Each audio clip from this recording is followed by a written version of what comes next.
साथीहरू हिजो मात्र शेरबहादुर देउबा र आरजु राणा उपचारको क्रममा सिङ्गापुर गएका छन्। हेर्नुस् त, यत्रो वर्षौं वर्ष उनीहरूले नै शासन गरेर आफ्नो देशमा एउटा उपचार गर्न योग्य हस्पिटलसम्म बनाउन सक्षम भएनछन्।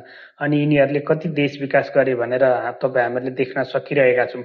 उनीहरूलाई अलिकति टाउको दुख्ने बित्तिकै, अलिकति केही हुने बित्तिकै त विदेश भ्रमणमा जाने उपचारको बहानामा। अहिले त जेनजी आन्दोलनको क्रममा शेरबहादुर देउवालाई धेरै नै चोट लागेको कारणले उपचारको लागि सिङ्गापुर गएका छन्। यस विषयलाई त तपाईँ हामीले धेरै अतिरञ्जित गर्नु आवश्यक हुँदैन होला, राम्रो हुँदैन होला।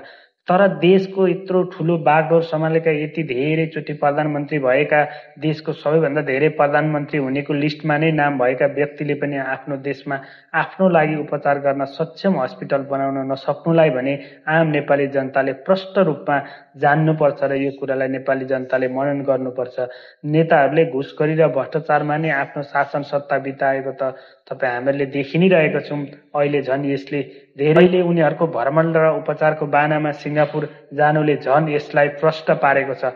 हिजोको सरकारले, आजको जेनजी सरकारले विभिन्न व्यक्तिहरूको पासपोर्ट रोक्का गरेर विदेश भ्रमणलाई पनि रोक्का गर्ने, काठमाडौँ उपत्यकाभन्दा बाहिर जानलाई शुद्ध एरिया तोकेको भन्ने सुन्नमा आएको थियो। तर यो देखावटी र तत्काल जेनजीहरूलाई चाहिँ सान्त्वना दिनको लागि देखाएको नाटक मात्रै रहेछ। अब गौरीबहादुर कार्कीको आयोगले पनि उनीहरू निर्दोष भएको साबित गर्नलाई कुनै पनि आइतबार लाग्दैन होला जस्तो तपाईँ हामीले देखिरहेका छौँ। अहिलेको सरकारको छाँटकाटले गर्दाखेरि हिजो त्यत्रो जनताको बलिदान भयो, त्यत्रा होनहार युवा र बालकहरू मृत्यु भए, जेनजीहरूको मृत्यु भयो। यसको परिणाम स्वरूप अहिलेको सरकारले जेनजीलाई दिएको उपहार भन्नुपर्छ यसलाई।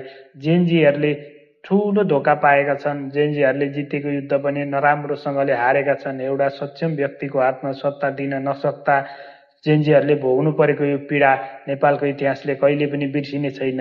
अहिलेको सरकारले अहिले तत्काल ढाकछोप गरेर चुनाव गरे तापनि भोलि फेरि यो विद्रोह हुँदैन भन्न सकिँदैन। यत्रो भ्रष्टाचारको कुरा, सडक सङ्घर्षमा नै उठेर यति धेरै विध्वंस भएको हाम्रो देश नेपालमा अहिले विभिन्न जेनजीका युवाहरूलाई पक्रेर सरकारले अनुसन्धान गरिरहेको छ। तर भ्रष्टाचारीको कुरामा सरकार एकदम निरीह भनेको छ।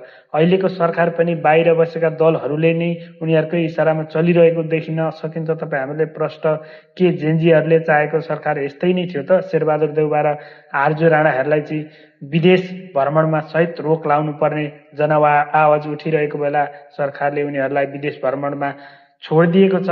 अब तपाईँ हामीहरूले केही नौलो मान्नु पर्दैन। भोलि केपी ओलीले विभिन्न ठाउँमा गएर भाषण गर्दै चुनावको प्रचार प्रसार गर्दै हिँड्यो भने यसलाई तपाईँ हामीले नौलो ठान्नु पर्दैन। नेपाल हो, यहाँ जे पनि हुन्छ, जे पनि सम्भव छ भन्ने कुरा देखाइरहेका छन् अहिलेका सरकारका मन्त्रीहरूले, अहिलेको सरकारले।